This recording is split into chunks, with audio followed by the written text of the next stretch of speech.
Samantha,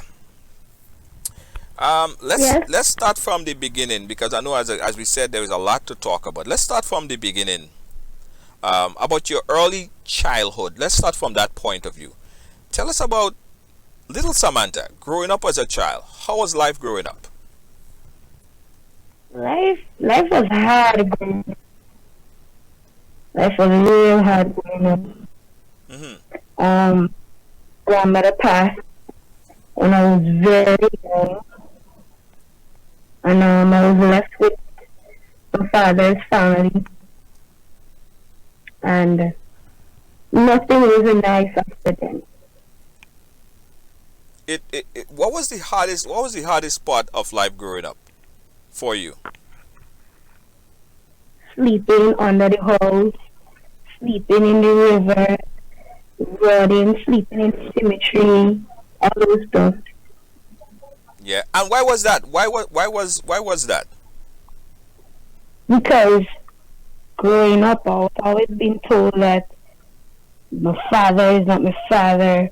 So nobody around me accepted me. Hmm. So the person that you knew as your father, you was told that he's not your father? Yes, at a very young age. Who Since I told can remember. and your mom is who told you that?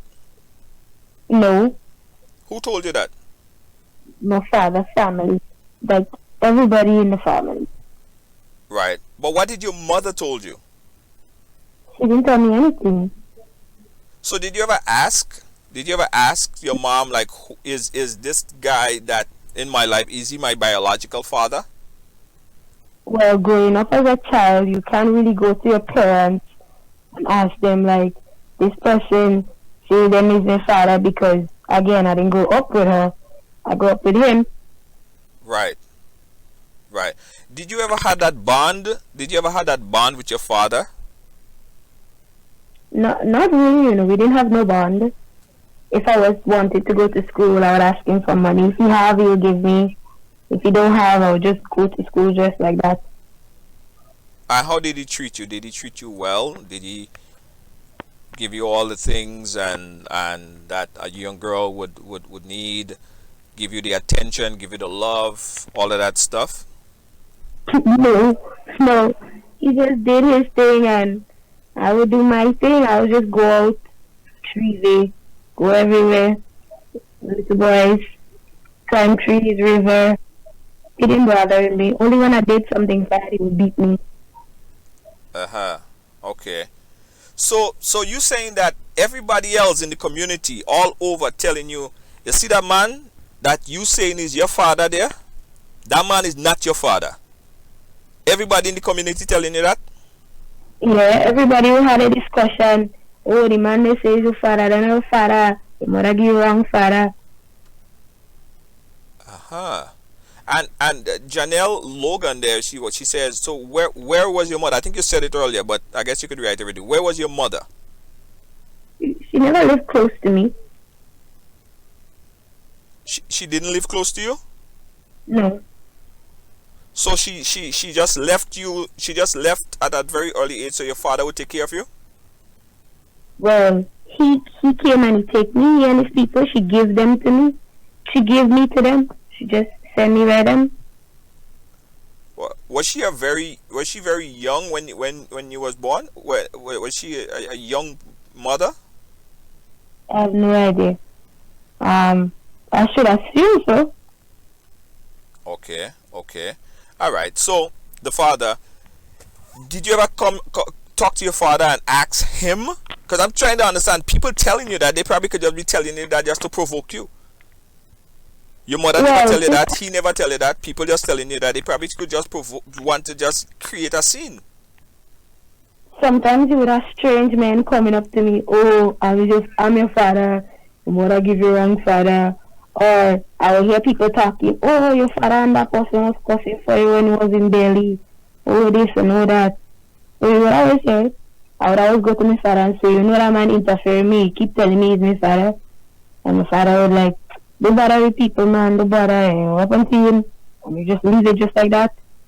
Mm-hmm. Mm-hmm. So how did that affected you? Well, in a lot of ways, because I felt like people used to treat me different because probably what it was saying is true. The man wasn't my father, and they didn't. I was rude too. I was a rude little girl, so anybody give me talk and tell me you don't know your father, I used to curse them. Uh-huh. So I never had no acceptance from nobody, so I just did my own thing. Uh-huh. All right, guys, if you just came in, if you just came in, we're talking to Samantha. This is a DarkRIde. You're not going to see her face, you're going to see her silhouette, and she has a story unlike no other like you've never seen before. She just stated that growing up as a child, she was always teased by people telling her that your father is not your father, and that's the person that she grew up with. Psychologically, it kind of played on her, on her, and she kind of get a little bit rebellious, right? What about school and thing? Would it make sure that you was going to school, and how did that affect you in school?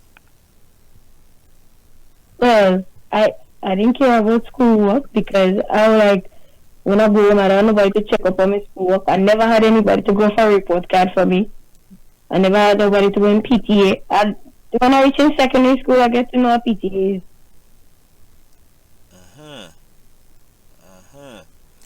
So you became rebellious, and of course you probably used to, as you said, you used to cuss and fight and all of that stuff. Did you get in a lot of trouble in school as a child? Yes, I used to be even bad at this stuff in the class, doing all kind of stuff, I cussing. Sometimes I don't want to do work, so I just sit on there and don't do the work. Okay. Again, even if they beat me in school, I don't have nobody to go home and say, oh, they beat me in school, so anybody go correct me, so I just continuously did it. Okay, all right. So of course, you're fighting. Did you ever run, got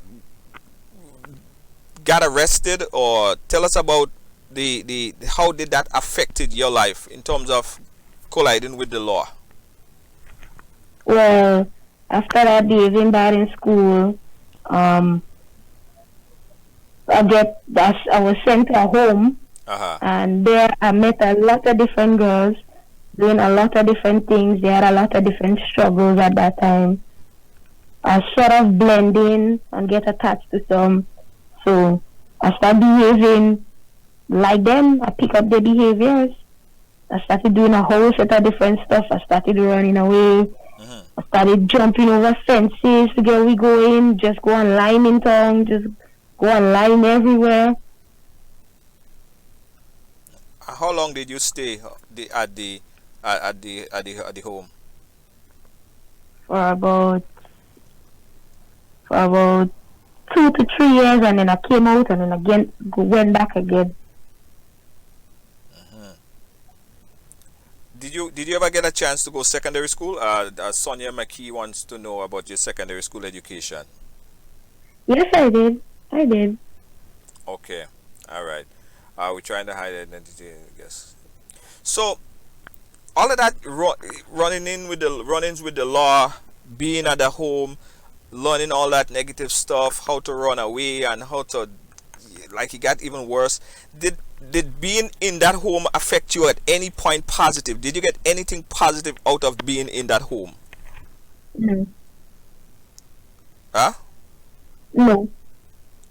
Okay. I learned nothing good at all in the home. Okay. All right, so tell us about some of your other run-ins with the law. Well, a few times when I left when I got kicked out of the home, and I went home to my parents or my family, they never used to want to feed me. They would, if I give trouble one day, they would say, we don't eat it inside here, or we put in your house, we don't want you inside the house. So if nobody in the community want to give me food, obviously I have to go and take food wherever I could see it. So sometimes I would see somebody have their thing there and I'm going to take it. I would look on the ground to see if I see 10 cents, 5 cents, everything collected, even 1 cent, and gather it up to make something to eat. But mostly I used to take people's stuff because I didn't have no way of getting stuff. What about siblings? Deanne Fraser want to know if you have any siblings, brothers, sisters. Yes, I have. Okay, okay, yeah, brothers, sisters. So how many time were you arrested during the time that you was in the home, the group home? In the home, I got picked up like almost every 3 weeks. They had to pick us up from running away. Guys, we're watching Ride Along here, and I'm telling you, we're talking to Samantha. DarkRIde, so you can't see her face, instead you're seeing a silhouette. Grew up without proper guardian. Was forced into a group home. I think you told me that you was adopted by nuns. Hello?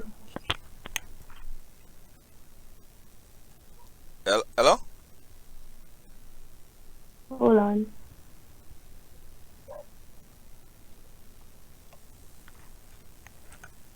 Yeah, guys. Again, we're talking to Samantha here. There is a very important lesson that everyone will learn about this story.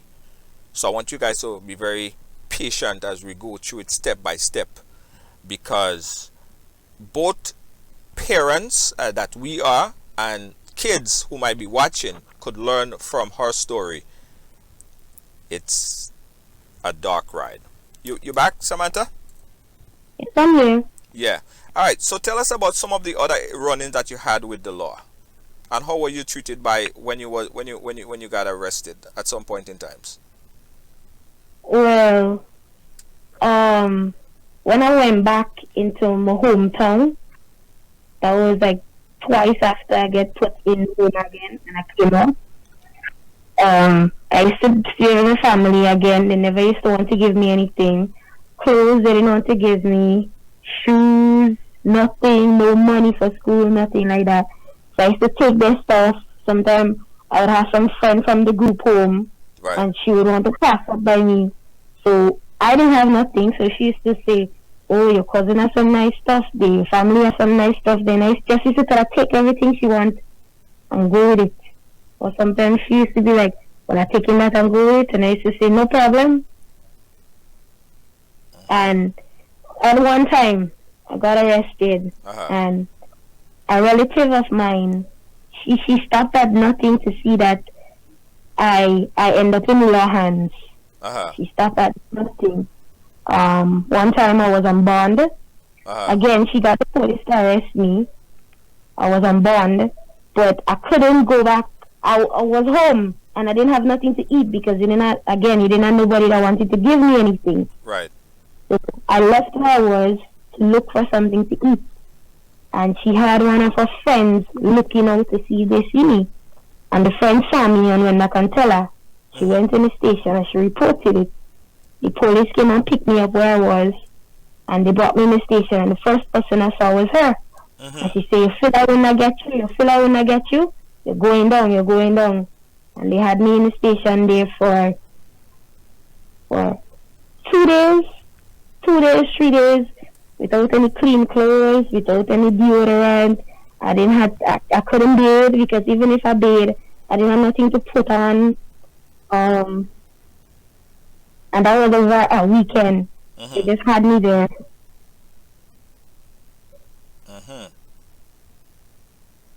And how old were you at that time? I was 13. You was 13 at the time. So what happened? What happened while you was there at the station? Well, I mean, the police they didn't like me because a little girl was giving trouble, she running away. They had to constantly report her in the station. So they was fed up on me. They had me there. They didn't treat me nice at all. If I would tell them, "Well, could you give me something so I could at least go and bathe? Because I was smelling good." They'd be like, "The people will do nothing for you, so you'll get you nothing." One time, it had this certain officer, and I was in the station for a day and a half already. And the Saturday night, I stayed there. He alone was on the desk. He came up and he told me, "Get up." I rude, I asked him, "Get up for what?" "Get up and go and sit down inside the cell there.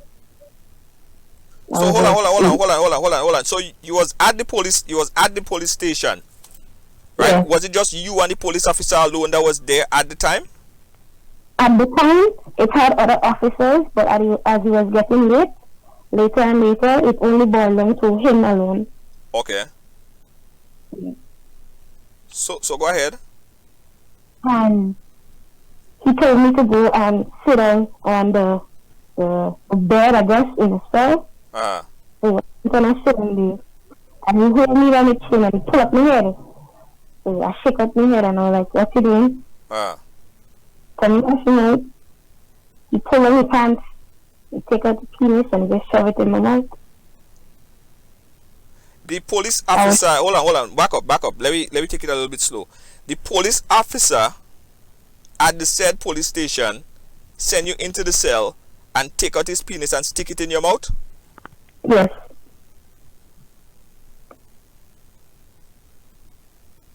Yes, he did that. I was shocked. I was very much surprised. And how old were you at that time? You was 13, you said, right? Yes, I was 13. What did he say, what did he say to you? What did you say to him? What was the conversation? I mean, that's kind of random. I didn't say nothing. I was shocked. I mean, when he did it, when he held up my head, I was like, okay. And then when he just zipped down his pants and just pull it in and just shove it in my mouth, I was shocked. And I was just there. I didn't know what to think. I didn't think to look around my environment. I was just in a state of shock. I just stayed there. I didn't move or anything. I don't push. I don't resist. I just stayed there and it happened. Huh. Did anybody else see what was happening? Did anybody else come? Did anybody catch him? It didn't have no other police around. But when he did that, when he finished, he took it off from my mouth and he went around to see if he had anybody around the area where he was in the station. He looked around to see if there was anybody close. I mean, that's a serious. You understand that this is a very, very serious allegation, right? Yes. It's basically the police officer sexually abusing a 13-year-old while in police custody. This is a serious allegation, right? So, did you tell anybody? No, I didn't. Why didn't you try to tell somebody of what the police just did to you? Because being a child that has run away, that has give trouble, that always in and out of the station, who would want to believe me? I was smelling stink because I hadn't had a shower. I peed on myself. I didn't have a bath or anything like that. So who would want to believe that a police officer, a man in authority, would stoop down so low to do like a minor like that? Nobody wouldn't have believed me, and I knew nobody wouldn't have believed me. So I didn't bother to say anything. I just didn't do anything. Did you identify the officer? Like, did you see his face? Could you identify who that officer is if you were to see him today, tomorrow, anytime afterwards? Of course I would. Would that officer be able to identify you if he see you? Would he remember or notice that you were the person? Or did he ever? Well, I know him now. He knows me. We know each other. He might, if I ask him, like, if you remember those amount of years ago, his memory might be playing tricks on him, or he might be playing tricks on his memories. But I'm very sure you have it in the back of the mind that he knows. Okay. Do you recall? That's some very pointed questions now, right? And sorry if I take you back to that point and it's uncomfortable, but just because this is a serious allegation stating that a police officer who's supposed to serve and protect the law is basically sexually abusing a minor, which is a serious offense by itself, right? Now, did you identify any specific mark on that officer that you could like did he have any revealing mark on his penis or revealing mark on his chest, his face, his teeth, or whatever?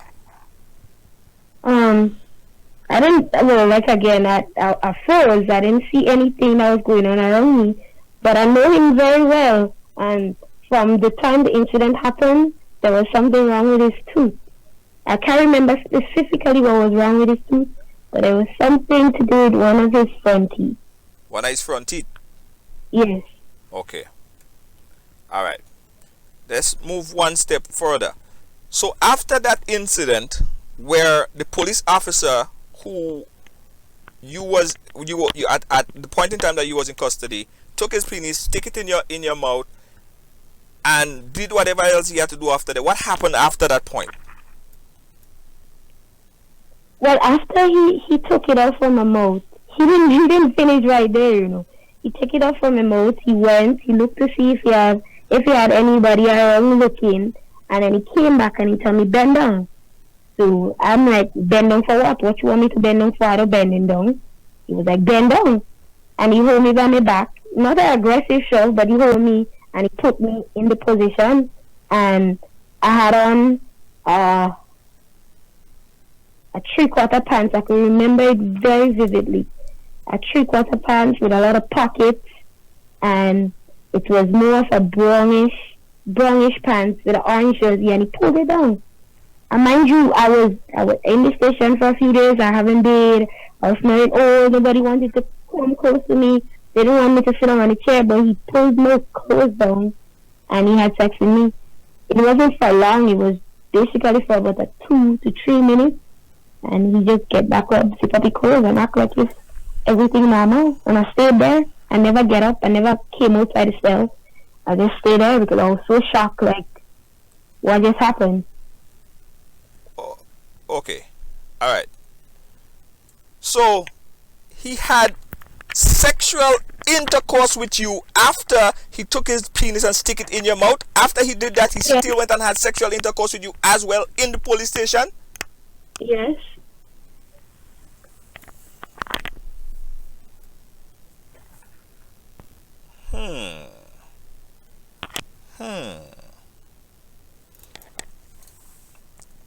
I know reliving this moment and talking about it had to be tough, right? But I promise you, after you see this, you probably have to see it again because it will be on record, so people could go back and watch it. Did he say anything to you? After it happened, he wrote down his number on a little piece of sticky note, and he gave it to me, and he told me he put his name on it, his surname on it. He told me to fold it and put it in the part of my bras so nobody wouldn't get it. And that is what I did, and I saved it for about a year after that. And I just blanked it. I blanked out the whole situation after.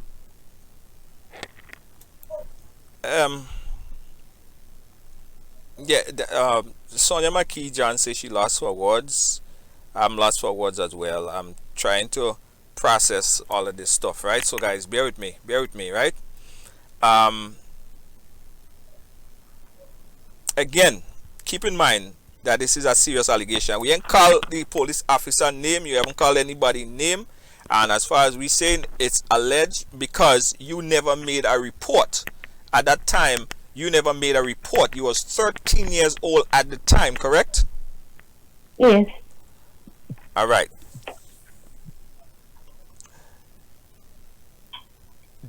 After he did what he did, were there any police officers in close proximity that you think that probably saw what happened, heard what happened, or came shortly after it happened? No, I don't. To my knowing, no. So you was with him there for how long? What length of period of time? Or it's late in the night. From like after from what I remember, from after 10 go back till the morning time we was there together. I'm not exactly sure of what time the incident happened, I know it was late. It was very late. Hmm. Hmm. Um. Hmm. This is some serious stuff, right? Um. The big question is, and I know the answer already, but I will still ask it. Um. Why you never told anybody, including reporting it to the police or anybody at all? Or did you ever mention it to anybody before today? Once I mentioned it to one of my family members, but I didn't like tell her specifically who it was. I just told her what happened. Who was it? One of my family members, Okay. And how long ago after the incident did you actually tell her? 3 years after. A few years after. 3. 3 years after. Okay. All right.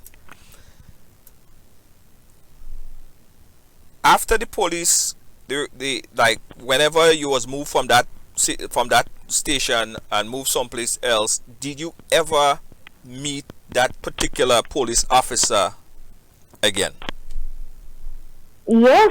Yeah, a few times we actually, well, I messaged him once just to know because he passed me straight in the road, and I was like, could you really not realize it's me?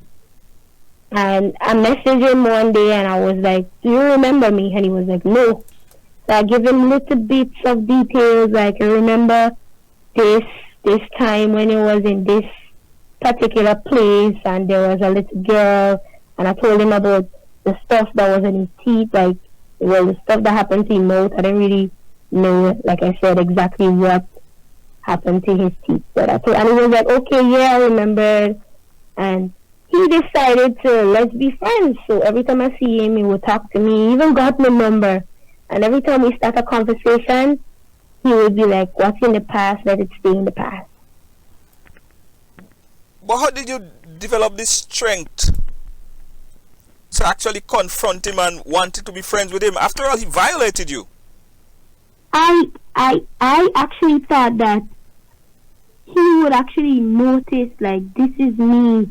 This is how far I have come. You did this to me and I want you to acknowledge it. Or I want you at least to apologize to me because you don't know what I will become in the next 5 to 6 years. So that was the only intention of approaching him, but it didn't turn out like that. He just wanted to be friends with me just so I couldn't speak. Carla Calise is asking, but why did you message him? Because, like I said, I saw him around with friends, like my little friends. He would be making jokes, and I would sit down there quiet, and I wouldn't say anything to him. And I used to be like, "Do you really not know what you did, or do you really plan to ignore me after you did those stuff?" So I got the courage, and I keep seeing his pictures on social media. So I messaged him one day, and that was start the conversation.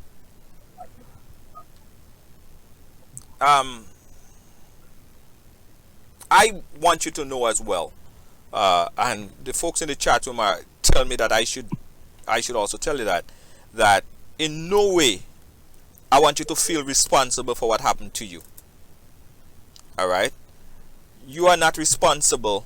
You didn't bring it on yourself. This happened to you, and you have every single right to tell your story. You have every single right that if somebody did something like that to you, violated you, in the worst case, as someone violated you at that age of at that tender age, you have every right to share your story. You have every right up until today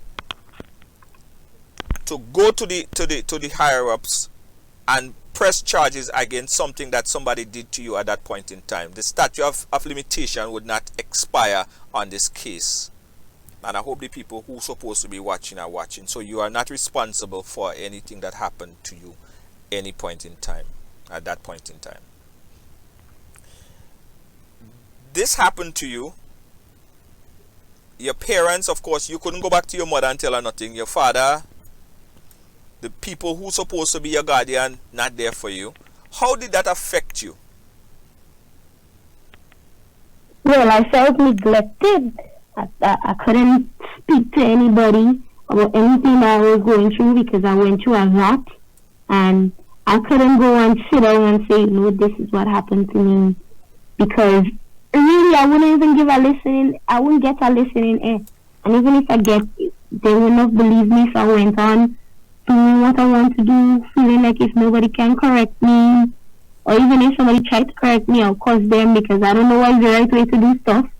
Nobody never teach me the right way to do stuff. So I just did what I wanted to do.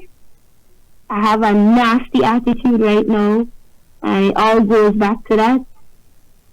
I've had times being committed to being there for somebody because of all the neglect I got. How did that affect you sexually? A lot of people said that when they went through traumatic experiences like this, they either become promiscuous or they just don't want to have any dealing with male men anymore. How did it affect you? Well, after that, I became more sexually active because before that, I did have sex a few times. But after that incident, I became more sexually active. I didn't care about nothing. You didn't have to I didn't have to have a reason to do anything. Stuff like that. I went on just doing what I want, going places. If I see a guy and I find out he's interested, or somebody come to me and they're pretending like if they really care about me, because I longing to be accepted. So it never took much for me to believe what somebody said in the past. I really had a hard time, and getting into adulthood hasn't even been easier. So you became very promiscuous? Yeah. Were you able to maintain a relationship for any long period of time? No, not really. Now, of course, yes. But then, like a few years ago, no, I couldn't even be honest with somebody for a minute because I think, this person is here to do me like how people did me. So now I'm working on it gradually, piece by piece. I'm going to paste the number in the chat right there, guys. We're talking with Samantha. This really tarnished your life, as Bobby said. This really changed a lot for you. Change your life, your future. Because I've been speaking to a few guests on the program, and they've been speaking about things that happened to them at 2 years old, and at this point, they still haven't gotten over it. They haven't dealt with the reality of it. They haven't even spoken out about it before. They haven't speak to a psychologist. They just deal with it, and it affecting every aspect of their life. They go from boyfriend to boyfriend to boyfriend without any keeping or maintaining any kind of relationship. They have a whole set of things going for them. Kids all over they just going crazy with it. Have you ever sat with someone and try to outlet all of this anger, frustration, and hatred inside for what happened to you at that point? I tried once. I tried seeing a counselor, but I ended up hearing like a friend saying something, and I was like, nobody could be trusted. It's best I just keep certain things to myself. And that's how I went on with it. I just keep all the information to myself, and I never bothered telling anybody about it. Yeah, and that's true. In the small Caribbean islands, you find a lot of that where you can't really talk to nobody. You tell somebody, you talk to a psychologist or something, so your business is out on the road. So I understand what you're saying. It's difficult. Guys, we open up the phone lines. If you want to say something really quick, something inspirational, something, just call the number right now. Let's talk a little bit with Samantha. Let's share some good vibe with Samantha and see how we could get her some assistance and talk to her a little bit. Just talk to her. Just say something positive. Call the number on the screen, 718-701-5720. That's 718-701-5720. We're talking to Samantha. If you've been following the story, if you've been watching the program from the beginning, Samantha was basically neglected as a child. You know, people teasing her, telling her father is not a father and all of that stuff. She went through that point in time. She was very rebellious, fighting, getting into problems. She got arrested.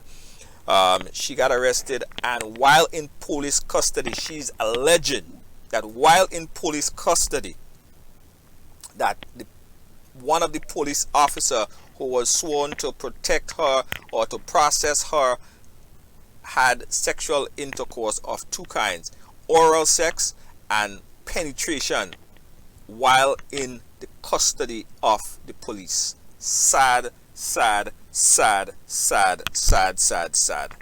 100 times sad.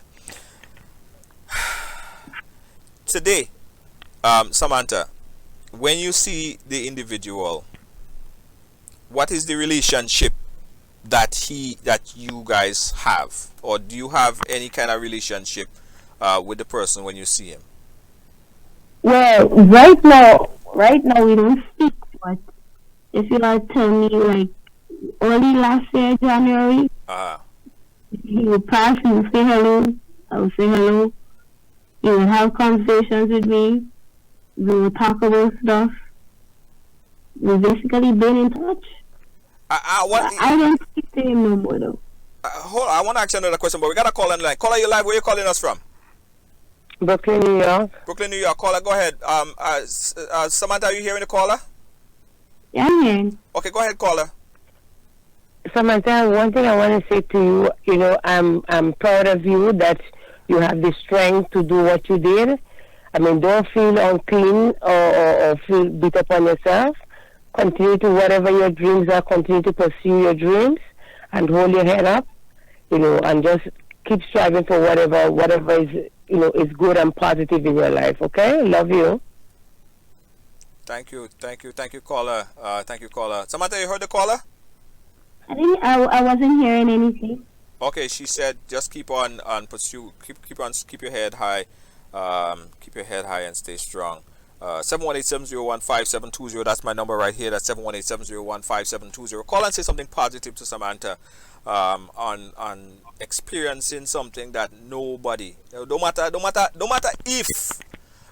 if is a criminal of the worst kind, they ain't deserve to be treated like that by police.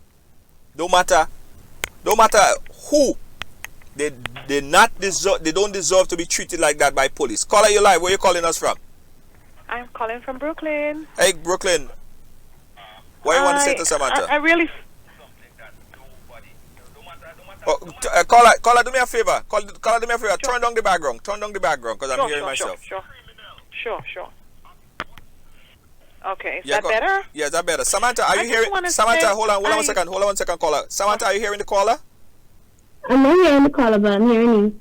Okay, all right. So, caller, go ahead, say, and then I'll just translate it back to her. Go ahead, I just want to say I listened to her story, and I feel her pain, and I really don't think she should keep in touch with that guy anymore. Mm-hmm. That's my advice to her. She needs to stay away from him. Right. And also, he needs to be exposed, because I strongly believe if he had did that to her, he probably have done it to many other people. Well, that's the next question. Samantha, the caller said that you should not keep in touch with that particular individual anymore. It's a bad vibe. Also, she said, if he did it to you, he probably did it or is currently doing it to other people. Do you have any evidence that he might be messing with other people, Samantha? Did you hear anything? Did you see anything? Anyone came to you and told you that? Well, I know of two young women who came to me and told me that he was involved with them. They came to me about 2 years ago. Me and the persons actually keep in contact. We are actually good friends. And they confided in me that a few years ago he had encountered with them. So wait now, is that serial thing or what? Is that serial thing or what? He do it. It's something that he does every time then. I believe so. Well, you have two other females that said that he did something similar with them as well. Yes. Well, that's not good. That is not good. That is not good. That is not good. That is not good. A minor. This have all sorts of legal ramification, complications. This is not good. This is really, really not good. Samantha, is he still a police officer? To my knowing, yes. But we ask, he's still a police officer after he did all this stuff to so many different people. Is it that people scared to go and file report against him? Is it why has nobody, including yourself, ever went and report this guy if he's doing this to so many different females? Well, one, I think that some of them are just scared. I think they're just scared of the response they will get back. And then secondly, they will be scared because some of us be actually thinking that we helped to bring the situation at that level.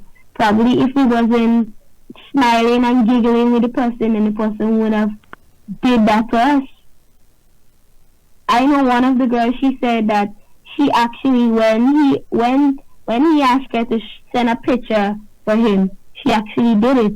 So she was afraid that her mother would say, "Oh, you're sending pictures for man, so you have a right to do that." That's one of the reasons I know of. So at the time you was 13 years old, the other girls that you know, how old were they? How old are they? Oh, at the time that he messed with them, how old they was? One was 14 and the next one had just turned 15. So he's a R. Kelly kind of guy then. He like messing with younger girls. That's what he's doing, right? He's just messing with the younger girls. Yeah, and he has kids. So why would you want to put young women out here in a situation like that? When you have children, you never know what will happen to your children. Well, let me guess. You have a son or a daughter? Yes, daughter. Oh Lord. Oh Lord. Oh, daughters. Oh, Yes, Lord. daughters. Oh, you have daughters? Daughters.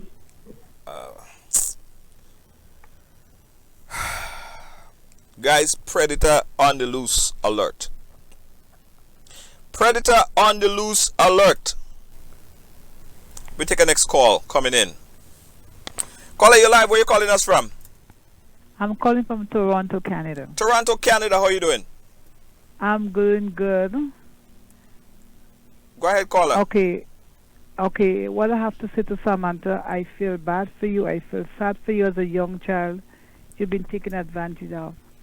And what I think you should do, seek some help. You were very brave to come out and talk about what's going on with you. And I think you should get some help and seek some help and to get this police arrested. Yeah. Something has to be done about that, because what happens is that it's going on still. Yeah. And there are lots of kids outside there that tarnish in them kind of a way, that going through so much and they are not talking. Yeah.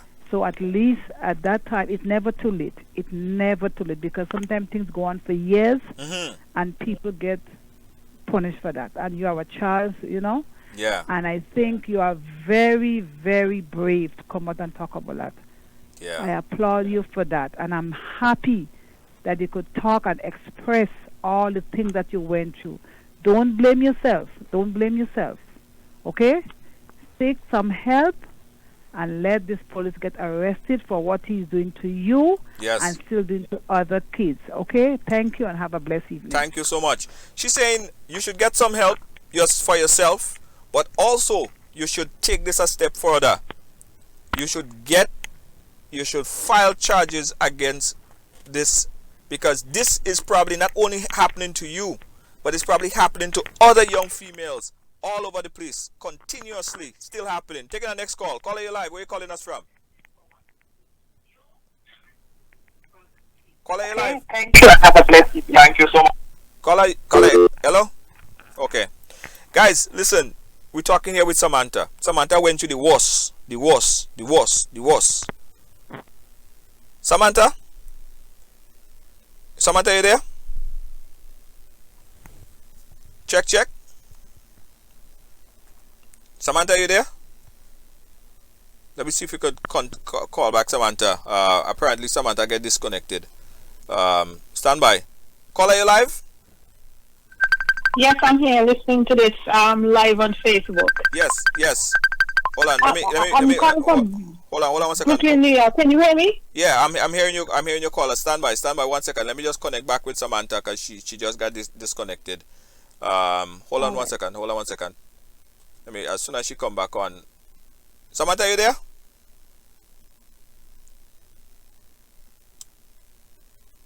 Yeah. All right. Caller, go ahead. Samantha's situation is something which is happening all over the Caribbean. Yes. And it's something that we need to address as adults, where we discourage men from sexually abusing our girls, whether they're on the street or they're living at the homes or whatever their situation is. This is something that needs to be discouraged. Yes. This is so sad that somebody who is in authority wears a uniform and is sworn to protect, to serve and protect. He's working for us as citizens, not the other way around. And he took advantage of this girl, and I think that she should report him. Yes. He's hanging around with all these young girls, and he's laughing and talking with them, but he's a predator. Now imagine if somebody had done what he did to this girl, to his child. That is where some people don't even realize. And the sins of the parents just for I don't put in no, let me not even say it, because I don't wish nothing bad for his kids. I don't wish nothing bad for his kids. But as a parent, we should be cognizant. We should understand. Especially when you have girl children, you don't want nobody to do nothing to your girl child. Then you should be very, very careful about the things that you decide to do to other people's children. You are messing people's children up. And I hope they understand, and I hope they understand that. I feel... Go ahead. Can you hear me? Yeah, I can hear you. Yes, I feel as if the men of today, I remember when I was growing up, these sort of things did not happen. If you look at somebody's girl children the wrong way, the whole neighborhood was coming after you. Right.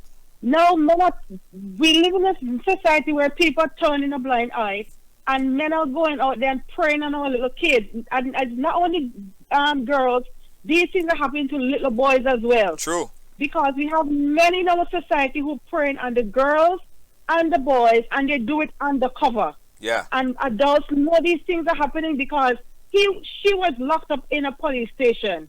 We need to be more patient with our kids. We need to be careful the things that, as adults, the things that comes out of our mouth towards our children. Now, when you're going to tell a child, oh, you don't know who your father is, those words are very destructive. Yes. She's on the street. Thank God she's still alive. Yeah. Because it could have been worse. But at the same time, we have this problem happening as a community-wide thing that needs to be addressed, and we can't shove it under the rug, and we can't say not our problem because she's not our child. Every single child belongs to us, whether it came from our womb or not. True. It is our responsibility to open our mouth and speak, and not give men the opportunity to prey on our kids the way that this man has done to this little girl. I don't care who her parent is. At the end of the day, somebody should have stepped up, and somebody's out there with the knowledge, the know-how, the legal understanding to find this girl wherever she is and help her. I thank you for listening to me. I have a lot to say, but I'm going to give another call the opportunity. But tell her that she's loved all across. Anybody who hears this story has a feel pity for this child, But I come. But things like this make you strong. Yes, it does. Things like this make you strong. She should not let this be something that have her feel ashamed of herself. It should be something that she tap in on instead of herself and go forward and help somebody else because she's around girls who going through the same thing. Yes. Well, we have a support group. We have a support group, and we're gonna channel her the right direction. She in good hands. Don't worry. She in good hands. All right. But thank you, caller. We appreciate you. Thank you. Thank you very much. No problem. Yeah. Bye. Samantha, you there? Samantha, you there? Samantha got disconnected again, guys. So we'll reconnect with Samantha and we go talk. But what? The caller said something that is very, very important. I want to echo her sentiments. Let me call back Samantha. Hold on. I want to echo the sentiments that was shared by the previous caller. When she said, it's all of our children. It is all of our children. Because you might look and you might see, or somebody might look and say, well, that is the neighbor child. And you let it and allow it to happen, you are just as wrong. You are just as wrong. Samantha, you there? Samantha, you there? Yeah. We had a couple calls. I know you got disconnected, but I'm sure you was hearing it on the broadcast. Yeah, what is it? Right. You care to respond to any one of the calls? Load on your audio a little bit. Because I'm getting a feedback as well. Yeah. Well, I watched all the comments and I listened to the callers, and it had one comment that really stand out, where a woman responded and said that the Caribbean doesn't give much punishment for these type of incidents, because in my state, if I was to report the incident, how much time would he get? He would get a few years in the jail, and when he come out, I would be blamed for ruining his life. Even though he didn't go to jail, because I don't really have all the facts. I know specific things that happened, but what type of punishment will he get? A lot of people don't report incidents like that. And you know what does piss me off? And that pissed me off today. And I'm telling all you, that does piss me off. Right? It pissed me off when somebody say, well, so why she didn't report it then? Why she didn't report it then? The truth and the fact of the matter, if anybody look at the behavior of survivors and what happened at the point in time, the traumatic experience that a person go through at that point in time, and the shame that they feel at that point in time, is not to go and report, because most of the time when you go and report is an next set of shame again. And that is the problem. That system of shaming the victim have to change. It make the victim feel like they did it to themselves. And that is the problem, why a lot of people will go and report it. And she probably would have never talk about it. But I'm happy that she developed the strength to come out and talk about things like that. And this is not an isolated incident, you know. Samantha, this is not isolated. Let me tell you something. This is happening all over the place. It's happening all over the place. And the messed up thing about it is the set of people who are doing, the predators who are doing this stuff, are people in high position. People in high position. Right? That is the people who are sworn to protect. Those are the people who are actually utilizing their power to demonize and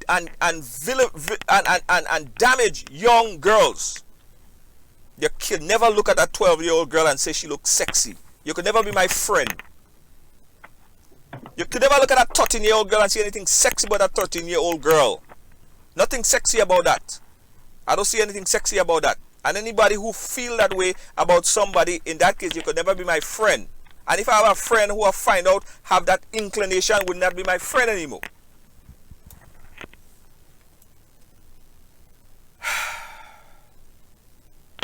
I feel exhausted. I feel exhausted. Samantha, I gotta tell you, thank you so much for even sharing your story with us. And this is not gonna end right here. And I encourage you to take it a step further. Samantha, because what was done to you was injustice. It was wrong. Should never happen. And I think you should take it a step further. So see, just as you develop the strength to come and ride along and tell us your story, I want you to develop the strength to take it a step further. It's not easy in our society to take something like that further, you know, because everybody will bash you. The person is a very loved person. Everybody would bash you. The community would come down on you. They would even bring situations that didn't have to do with the incident into it, and it would just become this whole big thing that I don't really intended for. If I have to do it, I would rather deal with the matter in a very private, but in a way that he will be prosecuted and I will get the justice I need. But in this stage now, I don't see any way that could happen. Well, there is ways. There are ways. There are ways. People that are watching, I want you guys to start. Listen, I don't even need to know who the individual is. And I really don't care who the individual is. Alright? But the individual, if the individual is watching, I know your heart is burning. Right? I know your heart is burning because you destroyed a young girl's life. So how about you do the right thing? How about you do the right thing? How about you give yourself up and say, I did wrong and I am going to do the right thing and plead guilty to what I just did, to what I did umpteen years ago. Because look at, I like to talk about our community people, but look at Bill Cosby. How much years ago he did what he did. Look what he going through right now. He probably ain't gonna come to you now, but he will come to you, and when he come to you, it may not be in the most convenient way and time. So how about you do this? How about you just go in and admit to your wrongdoing and give yourself up?